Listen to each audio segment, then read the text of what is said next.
Hi there, hope you're doing great. Today we are going to talk about Coinbase restricted account can't add payment method. So, if you want to know more about this topic, please stay with me.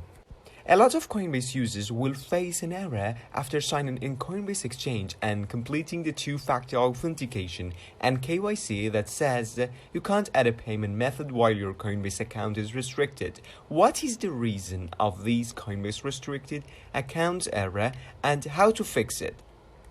In the last few months, a lot of Coinbase users in India or a lot of other countries has received an error from Coinbase website after signing up that says you can't add a payment method while your Coinbase account is restricted. This error means that your account has probably been restricted by Coinbase during an operation. So Coinbase gives you this notification and warning that you cannot add any payment method to Coinbase for yourself. How to solve Coinbase payment method restricted error?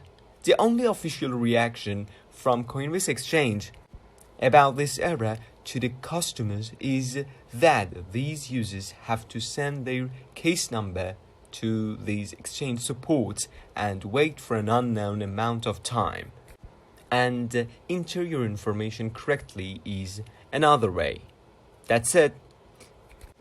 If you want to know more about cryptocurrencies, you can subscribe our YouTube channel, and if you have any question, you can ask me in the comments below. Thank you.